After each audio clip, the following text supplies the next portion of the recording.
스타벅스도 없잖아. 야, 거기 뭐 맥도날드 없잖아. 군산에 스타벅스가.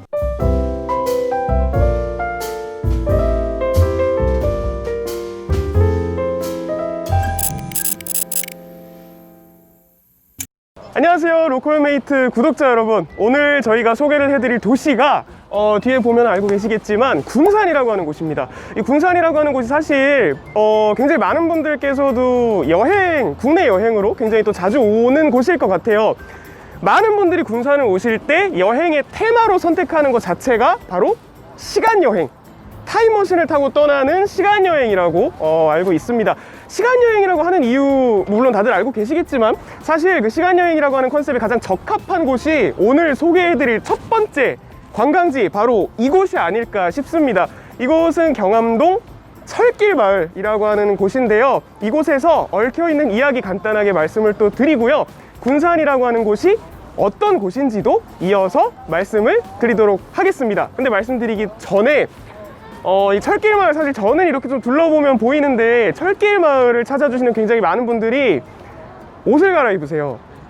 어떤 옷이냐면 옛날 교복으로 굉장히 많이 갈아입고 사진도 찍고 추억도 많이 남기십니다. 그래서 또 제가 그냥 이런 옷을 입고 또 말씀드리면 그림이 안 살 수도 있으니까 저도 이쁜 옷을 좀 입고 여러분들께 소개를 해드려보도록 하겠습니다. 자, 갈아입고 올게요. 아, 드디어 제 옷을 갈아입고 왔는데, 제가 그래도 시간이 진짜, 학교를 졸업한 지 시간이 진짜 많이 흘렀는데 이런 옷을 진짜 오랜만에 입어봅니다. 그래도 좀 옛날 생각도 좀 뭐 저는 이런 옷을 입고 학교를 다녀본 적은 없지만 그래도 되게 새로운 기분이 좀 드는데, 사실 여기 앞쪽으로 이제 제 옆으로 이 철길 마을이 쭉 이어지게 됩니다. 천천히 걸어가 보기 전에 간단하게 여기서 이 철길 마을에 대해서 소개를 조금 해드리려고 해요. 사실 이 군산이라고 하는 곳에 지금 요 땅 자체가 원래 옛날만 하더라도 다 이제 물이 들어오는 바다였다고 합니다. 근데 이제 다 알고 계시겠지만 우리나라가 일제강점기를 겪게 되면서 일본인들이 이 자리에다가 공장을 짓고 그 공장으로 들어가는 철로를 깔기 시작하죠. 그 철로가 바로 지금 제가 서 있는 이 철길입니다. 이 철길이 향했던 공장이 어떤 공장이었냐면 종이공장이었다고 해요. 종이공장인데 그 공장이 만들어진 연도가 바로 1944년입니다. 1944년에 일본은 전쟁 중이었는데요. 전쟁에서 일본이 치르고 있는 이 잔인한 전쟁이 우리가 지금 이기고 있다, 우리가 지금 되게 잘 나가고 있다라고 하는 걸 사람들에게 보여줘야 되겠죠. 일본이 그렇게 하기 위해서 가장 큰 수단으로 생각을 했던 게 바로 신문이었다고 합니다. 신문을 많이 찍어내기 위해서 그만큼 종이가 많이 필요했고, 또 신문 말고 다른 물건들도 또 많이 만들기 위해서 종이가 많이 필요했기 때문에 당시에 군산에다가 종이 공장을 짓고 그 공장으로 들어가는 철길을 깔아놓게 됩니다. 근데 이제 그게 44년의 일인데 그 바로 다음 연도였던 1945년에 일본이 패망하게 되면서 모든 일본인들은 이제 일본으로 다 돌아가게 되고요. 이 자리에 남아있던 종이 공장은 어떻게 되느냐, 한국인이 들어와서 계속해서 운영을 하게 됩니다. 언제까지 운영이 됐을까요? 종이 공장이 2008년까지 운영이 됩니다. 문을 닫은 지가 생각보다 얼마 안 됐죠. 12년 정도 이제 문을 닫은 건데, 해방이 되고 나서 사실 이 철길 주변에 사람이 산다는 게 굉장히 좀 어려운 일이에요. 왜냐면은 시끄럽고 또 기차가 지나다니니까 굉장히 위험해서 사람들이 많이 살지는 않는데, 일본인들이 떠나가고 남은 자리에 집을 짓고 살 자리도 없었고 돈도 없었던 일부 우리나라 사람들이 이 주변에다가 판잣집을 짓고 살면서 지금의 경암동 철길 마을이 생겨났다고 합니다.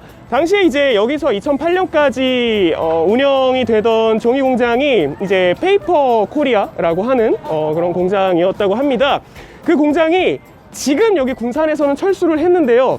본사가 서울에 있고요. 한때는 그 이제 회사가 너무 잘 나가서 우리나라 전체 종이 생산량의 반 이상을 담당하기도 했었다 라고 하네요. 그래서 굉장히 잘 나가는 그런 공장이 한때 있었던 그런 곳이고, 이 철길이 바로 그 공장으로 이어지는 약 2.5km 정도 되는 철길이었구나 정도로 설명을 드릴 수가 있을 것 같습니다. 자, 그러면은 지금부터 이 경암동 철길 마을을 둘러보도록 할 텐데, 아주 혼자 가려니까 좀 외롭더라고요. 그래서 여기 동수랑 여기 엉덩이 보이고 있는 경민이랑 같이 우리 철길 한번 둘러보도록 하겠습니다. 경암동 철길 마을이 이렇게 쭉 이어지고 있습니다. 이 앞쪽을 보시면은요, 사실 굉장히 많은 관광객 분들께서 오셔가지고 하는 게, 여기 이제 옛날 막 그런 거 있잖아요. 학교 다닐 적에 우리 진짜 많이 먹었던 그런 불량식품 같은 것들, 달고나 같은 것들, 뭐 쫀득이, 아폴로 이런 것들 다 팔고 있고요. 그런 거 되게 많이 먹고, 저는 당시에 그 꾀돌이라고 하는 과자 되게 좋아했었던 기억이 있는데, 그런 거 여기서 다 판다고 해요. 그래서 그런 것도 좀 구경을 해보고요. 또 사진 찍으시는 분들 또 천천히 구경을 해보도록 하겠습니다. 앞으로 좀 가보실까요? 지금 이렇게 걷다 보니까 또 말씀드렸던 것처럼 여기 이렇게 되게 굉장히 많은 그 옛날 식품들이 나왔습니다. 사실 이런 음식들 저희가 얘기할 때 이제 불량식품이라고 보통 얘기를 많이 하잖아요. 되게 막 정말 어렸을 때 100원, 200원에 팔던 그런 과자들. 근데 이게 불량식품이라고 저희가 얘기를 하기는 하는데, 사실 식품위생법을 다 철저히 지켜서 만들어지는 그런 과자들이라고 합니다. 그래서 사실 뭐 먹어도 건강이 이상해진다거나 그런 거는 전혀 없고요. 다만 이제 우리가 입에 붙어서 좀 불량식품 하는 것 같은데, 여기 조금 볼까요? 여기 또 걸어오다 보니까 여기 지금 가판대에 그 옛날 추억의 음식들이 진짜 너무 많아가지고 일단 한번 보도록 할게요. 여기 일단 뭐 뽀빠이 같은 거 사실 너무 유명하잖아요. 저도 진짜 아직도 사실 마트 같은 데 가면은 한 번쯤 짚고 싶은 그런 음식인 것 같고, 요게 저는 사실 이 불량식품계의 왕자님이 아닐까 싶습니다. 제 앞에 있는 아폴로 이거 다 한번 드셔보셨을 거예요. 아폴로 차게 드시면 더욱 맛있는 아폴로인데, 사실 많은 분들 좀 궁금하시지 않았을까 싶습니다. 요게 그 빨대 같은데 이렇게 과일만 나는 이 과자가 들어있잖아요. 요게 나오게 된 계기가 어떻게 된 거냐면, 좀 옛날 얘기를 해야 됩니다. 옛날에 이제 한창 그 과일 시럽 같은 걸로 만든 그런 주스가 되게 유행을 했었던 적이 있었대요. 그래서 그때 한창 그 과일 분말 같은 거를 대량으로 생산을 했었다고 합니다. 근데 그 과일 분말로 만든 주스가 인기가 갑자기 식으면서 재고가 너무 많이 남았던 거죠. 그래서 그 재고를 갖다가 어떻게 처리를 할 수 있을까라고 이제 고민을 하다가 사람들이 그 재료를, 그 분말을 이렇게 먹기 좋게 이렇게 잘 뭉쳐가지고 당시에 남아 돌던 작은 빨대 같은 데다가 이렇게 먹기 좋게 넣어서 한두 개씩 팔았었대요. 그게 요 아폴로가 됐다고 합니다. 되게 재밌는 거는, 사실 이제 저도 물론 20대지만 제가 되게 어렸을 때 먹었던 그 아폴로를 만들던 회사는 망했다고 합니다. 그럼 요거는 누가 만들었을까요? 아폴로 똑같이 써 있는데. 요거는 다른 회사에서 이제 중국 공장에서 생산을 해가지고 이렇게 들여온다고 합니다. 그래서 사실 그때 먹었던 아폴로는 아니지만, 이제 어쨌든 그래도 추억의 맛을 좀 느낄 수 있는 불량식품계 왕자를 소개를 해드렸습니다. 야, 얼마 있냐? 여기 일로 와봐. 형이 달고나 좀 먹겠다는데 와가지고 1,000원만 좀 두고 가라. 나 당이 부족하다. 이거 보시면 달고나 이렇게 만들고 있습니다. 근데 이거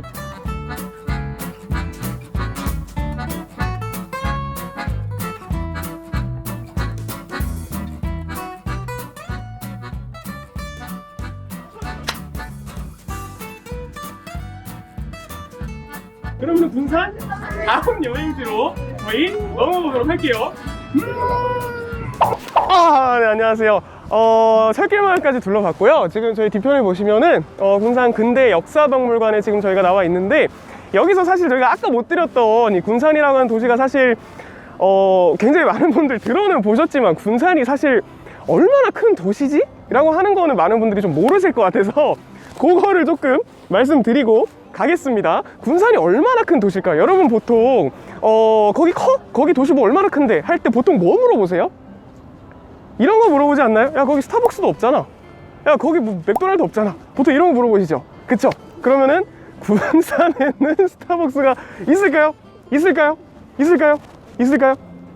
군산에 스타벅스가 있습니다. 2011년에 군산에 스타벅스가 생겼다고 하고요. 지금 현재는 스타벅스 뿐만이 아니라 이 패스트푸드 3대장이죠. 맥도날드, 롯데리아, 버거킹 전부 다 군산에 들어와 있고요. 군산의 인구가 약 27만 명 정도라고 합니다. 근데 27만 하면 여러분들 감이 잘 안 오실 거예요. 그래서 참고를 조금 들어드릴게요. 서울시 강서구의 인구가 6만입니다. 그래서 군산이라는 도시는 그렇게 많은 사람들이 또 살고 있는 굉장히 또 큰 도시구나 라고 하는 거 조금 기억을 해주시면 될 것 같은데, 사실 군산이 원래부터 이렇게 큰 도시는 아니었다고 합니다. 아주 옛날 이야기를 조금 해봐야 될 것 같아요. 여기 박물관 들어가기 전에 옛날 통일신라 때는요, 이 군산이라고 하는 지명 자체가 없었다고 합니다. 이 땅을 뭐라고 불렀냐면 임피, 군, 옥구, 현이라고 불렀대요. 그렇게 다른 이름으로 불리다가 조선시대에는요, 이 공간이 굉장히 중요해졌다고 합니다. 왜 중요해지냐면 이 주변에 평야지대에서 굉장히 많은 양의 쌀이 나는데, 그 쌀을 저장하는 조창, 그러니까 그 쌀을 저장하는 창고가 요 군산 지역에 있었다고 합니다. 그래서 지리적으로 굉장히 중요한 곳이었는데, 나중에 굉장히 안타깝지만 여러분들 다 알고 계시겠지만 결국에 우리나라가 일제강점기로 넘어가게 되죠. 일제강점기의 첫 시작이라고 할 수 있는 조약이 굉장히 유명한 조약이 바로 1876년 강화도 조약이라고 하는 건데, 그 강화도 조약 때요, 우리나라의 항구가 3군데씩이나 일본에게 강제로 열리게 됩니다. 그때 군산은 열리지 않습니다. 그러다가 나중에 1899년이 됐을 때 일본은 바로 지금 이 군산을 추가 개항하겠다라고 이야기를 하게 되죠. 그때 군산을 열었던 이유는 아마도 주변에서 쌀이 굉장히 많이 나기 때문에 그 쌀들을 전부 다 일본으로 반출하기 위해서가 아니었을까라고 생각을 해주시면 될 것 같습니다.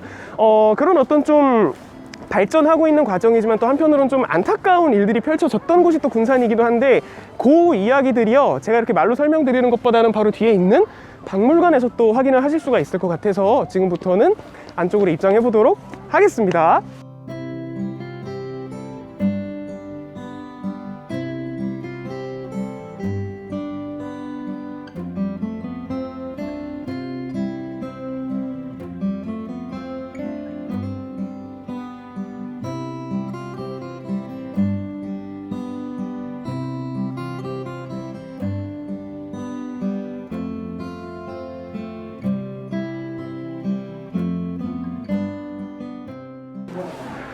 여기 사실 앞쪽에 와주시면은 군산 미국 추인소라고 되어 있는데, 아까 밖에서도 말씀을 드렸지만 군산이라고 하는 곳 주변에 있는 평야에서 쌀이 굉장히 많이 나왔다고 합니다.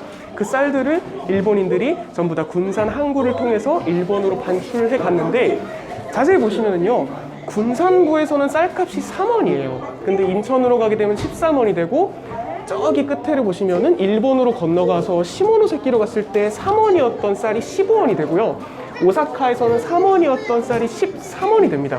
이 차액에서 발생하는 어마어마한 수익을 챙기기 위해서 이 미도 사업에 뛰어드는 일본인, 그리고 심지어 조선인들까지 당시에는 굉장히 많았다고 합니다.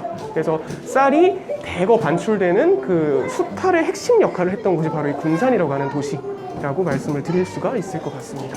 실제로 이런 식으로 앞쪽에 보시면 모형으로 지금 만들어져 있는데, 배에다가 지금 쌀을 싣고 있죠. 근데 배에 타고 있는 승무원은 지금 일본식 옷차림을 하고 있고, 여기 지금 밑에서 일하고 있는 사람들의 옷차림을 보면은 조선인으로 보이기도 하고, 일본인으로 보이기도 하고, 양반으로 보이기도 하고, 아니면 일반인처럼 보이기도 합니다.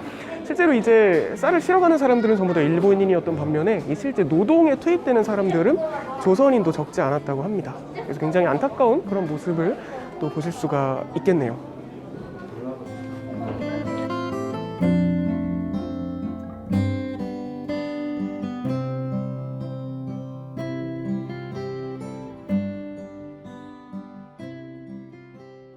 지금까지 박물관을 이렇게 둘러봤는데요. 사실 오늘 박물관 둘러보면서 이 군산 박물관 보실 때 수탈이라고 하는, 그 일본인들의 수탈이라고 하는 키워드가 되게 중요하다는 거 아마 느끼셨을 거예요. 근데 이제 다른 건물로 저희가 좀 이동을 할 텐데, 이 수탈이라고 하는 게 실제로 벌어졌던 장소, 일본인들이 그것을 감시하고 쌀을 실제로 보관하고 그걸 감시했던 그런 장소로 저희가 또 넘어가 볼까 합니다. 지금 바로 이동하실게요.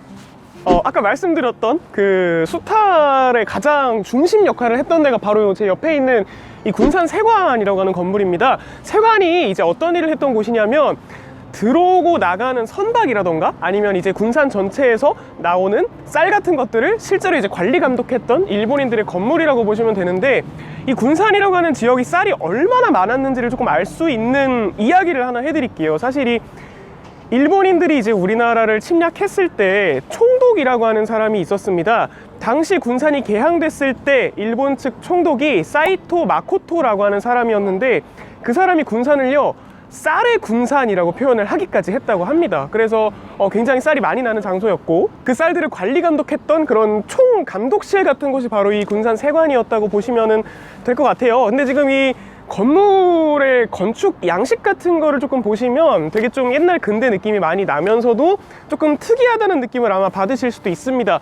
왜 그런 느낌을 받으실 수 있냐면, 지붕 같은 경우가 일단 한국에서는 우진각 지붕이라고 보통 저 모양을 많이 설명을 하고요. 이 건물의 몸통 같은 경우는 이제 서양식 양식으로 조금 지어진 편인데, 실제로 이 건물의 디자인을, 그러니까 건축 설계를 독일인 건축가가 도맡아서 했다고 합니다. 그리고 이 건축 자재, 이 붉은색 벽돌 같은 경우는요 벨기에 제품을 수입을 해서 사용을 했다고 하죠. 그래서 이렇게 좀 동서양의 어떤 모양들이 많이 혼합되어 있는 그런 모습을 느낄 수 있는 곳이기도 합니다. 아, 이거 카메라요? 그러면은 저희 이제 세관까지 살펴봤고, 저희 또 군산에서 다음, 어쩌면은 뭐 철길 다음으로 되게 사람들이 많이 찾는 장소일 것 같아요. 다음 장소로 넘어가 보도록 하겠습니다.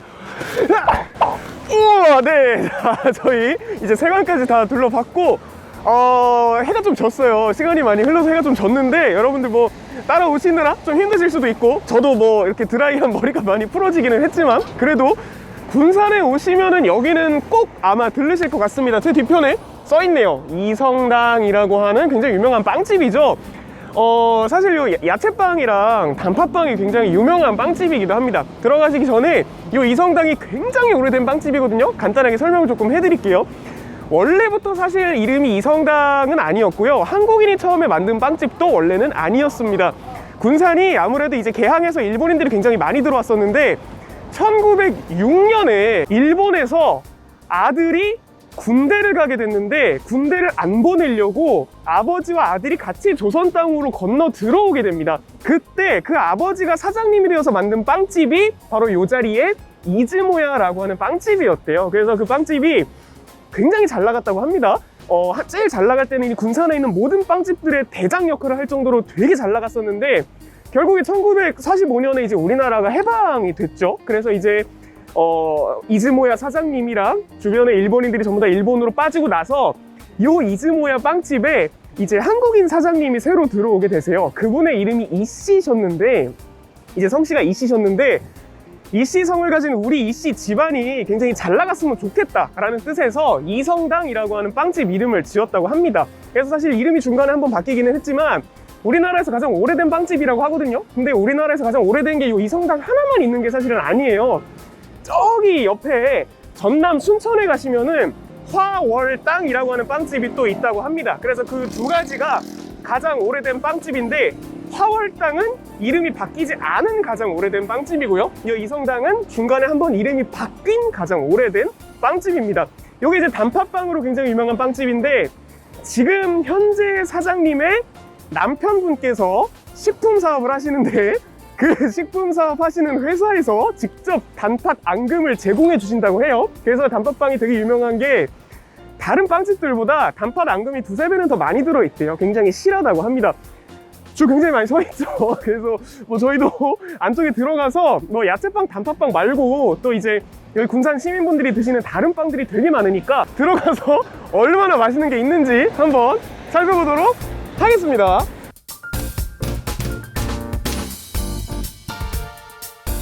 이성당까지 천천히 살펴봤어요. 그리고 이제 저희가 다음으로 조금 이동을 해볼 텐데, 저희가 갈 요 다음 장소가 아마 군산 여행 오셨을 때는 가장 유명한 장소가 아닐까 싶습니다. 기대하시고요, 바로 이동해 보도록 하겠습니다.